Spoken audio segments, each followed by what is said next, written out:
Hi, my name is Heath Jones, and I'm the pastor of Northwood Christian Church, and I'd like to say hello to our Facebook and our YouTube audiences, and also hello to our podcast audience as well, tuning in by way of the Northwood Podcast. If you don't know already, the Northwood Podcast is made available by way of Wish TV here in Indianapolis, the local television station, or one of them. And it's produced by way of the All Indiana Podcast Network, which operates through them and is featured on their website. And you should check them out at Wish TV's website, which you can find at www.wishtv.com/podcasts. And you can find the link in the description of this video below. Or if you'd like to learn more about our church, you should visit our website at www.indYncc.org. That's www.indYncc.org. And there you can learn from that website how to get involved and to become a part of the life-giving work that Northwood is doing. Or if you'd like to support the work we're doing monetarily, there are giving links on our website as well. And also, those links are provided in the description of the video below. If you are listening by way of the podcast, the Northwood Podcast, we'll take this time to pause for some advertisements. But if you are watching on Facebook or YouTube, let's get straight to it. Welcome back. Today, we'll be going over a Bible passage found in the 20th chapter of the Gospel of Luke, verses 27 through 40. And it goes, "Some Sadducees, those who say there is no resurrection, came to him and asked him a question. 'Teacher, Moses wrote for us that if a man's brother dies, leaving a wife but no children, the man shall marry the widow and raise up children for his brother. Now, there were 7 brothers. The first married and died childless. Then the second. And the third married her. And so in the same way all 7 died childless. Finally, the woman also died. In the resurrection, therefore, whose wife will the woman be? For the 7 had married her.' Jesus said to them, 'Those who belong to this age marry and are given in marriage. But those who are considered worthy of a place in that age and in the resurrection from the dead neither marry nor are given in marriage. Indeed, they cannot die anymore, because they are like angels and are children of God, being children of the resurrection.' And the fact that the dead are raised, Moses himself showed in the story about the bush, where he speaks of the Lord as the God of Abraham, the God of Isaac, and the God of Jacob. Now, he is God not of the dead, but of the living, for to him all of them are alive." Then some of the scribes answered, "Teacher, you have spoken well." For they no longer dared to ask him another question. I can remember the way this idea felt to me the first time I had really given it any thought. This idea that in the resurrection, or whatever's next after we die, there will be no marriage. And I never gave it much thought until I had fallen in love myself. And I remember talking about it with my wife, Kelly, but back when we were teenagers before, she was 15, I was 17. We were madly in love and smitten with that puppy dog love, intermixed with that deeper love that would carry us to where we are today. It was beginning, but we were infatuated teenagers, and this idea that represented in this text that you will not be married when you die. I don't remember how it came up, but perhaps it had been preached on in one of our churches, but I remember wondering at what it meant and feeling absolutely appalled and terrified that when we died, madly in love as we were, that the deep bond that we hope to share in our future marriage may not carry on into the world that is to come. So what would we do? Just sheepishly wave to one another in heaven and pretend not to know one another, given all the life that we had shared, even up to that point? Would we forget the romance and the intimate feelings that we had known on earth? And this all seemed very sad to us at the time. And it's, even now thinking about it, is a little depressing. It's hard to think outside of the categories that we've inherited categories of love and of marriage, and categories that describe our ways of relating that we have been given in our modern context. And of course, my wife and I have the luxury of thinking about it from our modern vantage point. Things are much more improved for especially Kelly being a woman than they were in Jesus' day. She might have felt different if she had been given to me in marriage to suit our parents' desires, as used to be common. An arranged marriage, perhaps their desire, our parents, would have been for offspring or to make sure that the wealth stayed in the family, and perhaps they would want more land and greater inheritance acquired through this marriage. For you see, women in those days were basically bargaining chips used to broker profitable mergers between families, and daughters were viewed by their father-in-laws as bearers of their sons' children so that the family lineage and the name might go on and on and on, and then the property can stay in-house. And if that wife were barren, then she would be considered by many to be a liability, at the very least, because she can't make kids, and some would even consider her cursed. All this to say, a woman in those days would certainly have heard this question posited by the Sadducees about marriage in the next world in a different light. And, if we just take the woman in the parable, in the story, or the hypothetical that Jesus is being presented with, you just got to say, poor woman, passed around from brother to brother. This was the cultural practice. And in this story, the Sadducees are referencing a Levitical law that gave instructions as to what should be done when a woman's husband dies before she has been able to bear children, which was her main purpose. After all, the family's name has to be passed on somehow. So how if the husband dies before he has made a baby with her? Because her value is bound in her ability to produce offspring.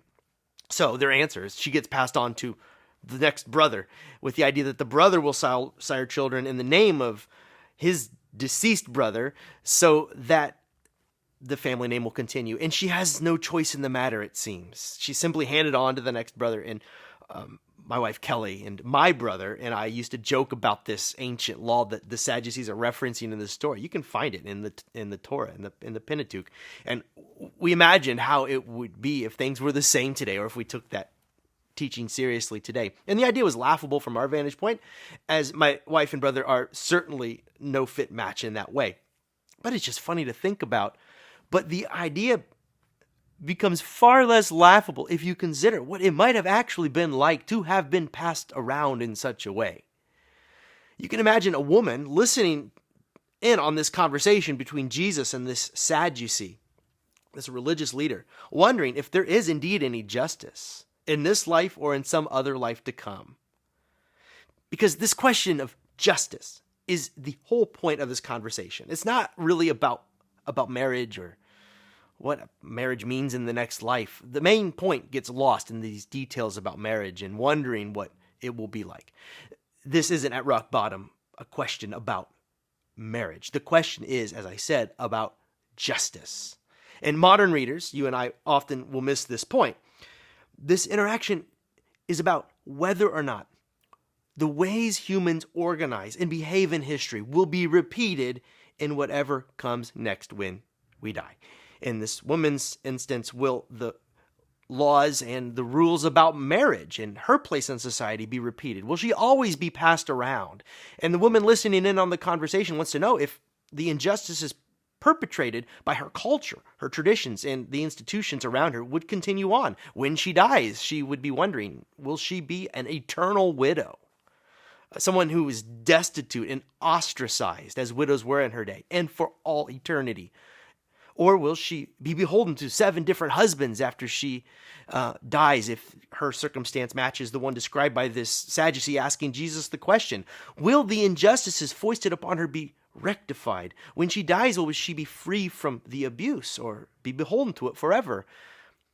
This is really the heart of the question, which is directly related to a broader question for all of us. Her question is related to our questions, which: will there one day be justice? Or if not anytime soon, how about in the life to come? Can we expect our situation to improve, or should we expect more of the same? And before we move on, we do well to consider the group that is questioning Jesus in the first place. You should know something about these Sadducees, as the text just drops the name. And what we know about these people is that they don't believe in a life after death. So the person asking the question doesn't even believe there is a resurrection or a life after death, just nothing. And they arrive at this conclusion by way of their staunch commitment to the Pentateuch as the only authoritative writing, which you may recall is the first 5 books of our Old Testament, as we call it today. And they were very theologically conservative in that respect. They don't budge from that, the Pentateuch, and they don't believe in the oral traditions that came after or the prophetic writings that would come in the centuries that followed the writings of the first 5 books of the Hebrew Bible. And it was their contention that the books of Moses, as the Pentateuch, the Torah, as we've been using these terms interchangeably, since they said nothing about the afterlife, at least for most people, they didn't believe in one for themselves either. So fine, that's their belief. But there is something else that you have to know about the Sadducees. Remember, the land of Israel is under Roman occupation. I've brought that up in many other sermons before. This is an occupied space. And given that context and of the situation, biblical scholar Clark Williamson wrote, quoting, "The Sadducees were a wealthy group within Judaism who were friendly with the Romans, who benefited economically from this relationship." So what you have to know about the people asking Jesus this question about marriage in the next life is that they're getting on pretty well in this world. So why hope for a better one? Life was treating them so good. What purpose could a resurrected life serve? They have enough in the current one. More of the same? Yes, please, I guess, but we have enough. And it's been noticed by sociologists that it's often the repressed in the underclass who pine for another world. Clark Williamson contextualizes this impulse in relation to our story today in writing, again quoting him, "Belief in the resurrection was strongest among people who were oppressed or repressed. The Sadducees, who lived in luxury and little reason to hope for a better world, would of course not have longed for one." And trust me, most of the people in Israel had good reason to hope for a better world. If you weren't someone like the Sadducees, who were probably better off, you had reason to wish that this was not all there was, or that there wouldn't be more of the same if there was something when we die.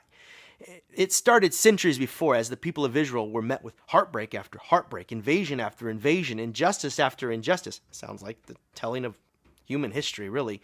Cities being razed to the ground, famines putting down the innocent, young, and the old alike.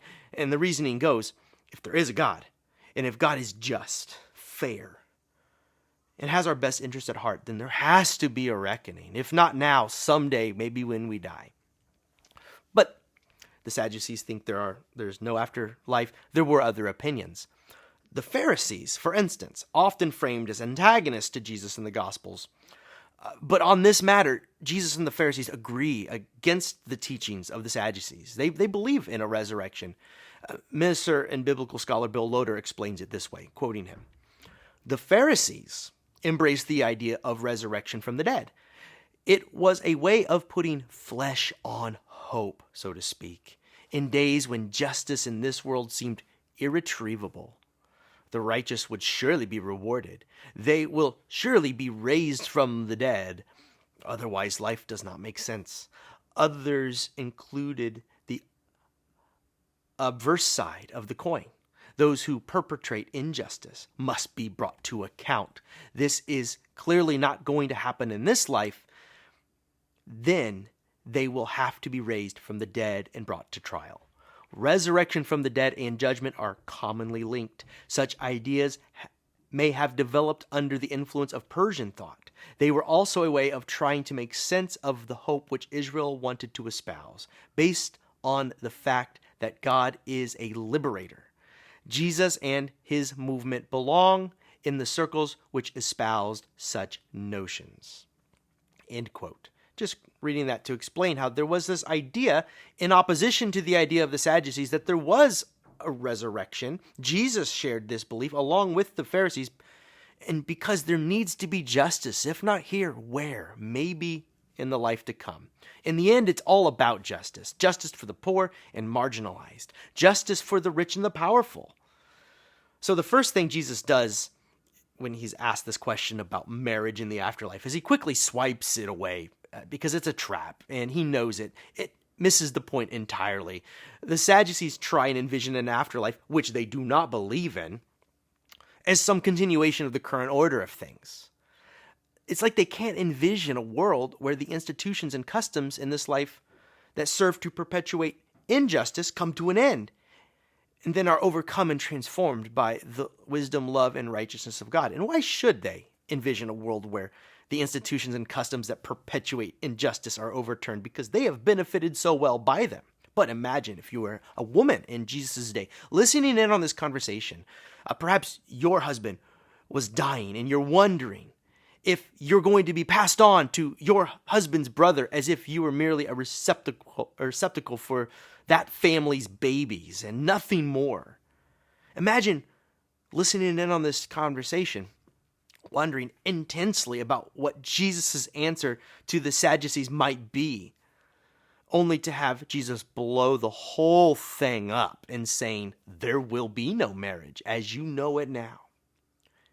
My paraphrase, basically, he's saying the customs you keep and the current order of things will be turned on their heads. In the life that is to come, the widow will simply be known as child of God. That's it. Not widow, not wife, not even sister, daughter, child of God. That relationship will define all of the others. Or you could enter the story from the vantage point of a modern reader. Imagine a factory worker wondering who he will work for in heaven. And you can see the logic. The CEO retires and is replaced by another cut from the same cloth. But let's say they all die. All of the CEOs, all of the bosses die. And then they're replaced. And when you die, if things are the same in the next world, who is going to be your boss? Who's your overlord? And the answer is you will have no God but God. And you will be like the angels, a child of the living God. God of the living. It's an important point. For when justice comes in full, we will truly be alive. So, riffing off of the question, what will the next life be like in specific? And this passage, Jesus' answer, it doesn't address that. Although in a weird way, it kind of does. It's almost to say, we don't know, but it's beyond what you can know. The answer basically is when the complete comes, when all is made well and God brings justice into creation, it will be beyond our current mind's conception. We do not have the categories or words to describe it. Words like marriage and law and father, mother, brother, sister, friend, lover, male, female, all of them inadequate to describe the nature of our relationships in that space. From where we now stand, we do far better to admit that our current categories that are so familiar and comfortable, and that we fight over even, that we use to order our lives in modern society. We must acknowledge that ours, as were the ones back in Jesus' day, are imperfect and flawed, and we shouldn't grow too attached to them. They will each be overturned and transformed into something far better. But for now, we will continue to hope for a time when we are resurrected into new life, when justice is accomplished, when all that is redeemable is redeemed and restored to life, a time and place where the God of the living calls life from every dead place. That is the hope. That is the dream. That is what I preach at funerals. Our faith is in that vision for our future. But in the meantime, as I often say, in the meantime, we cannot simply sit around. For you see, over the centuries, God has challenged us to see beyond our flawed perception in the here and now, to try to glimpse beyond these categories in the here and now. For example, fewer and fewer women today are viewed as property. This is a movement forward or towards the realm of God that Jesus brought with them. This, need I say it, is a good thing.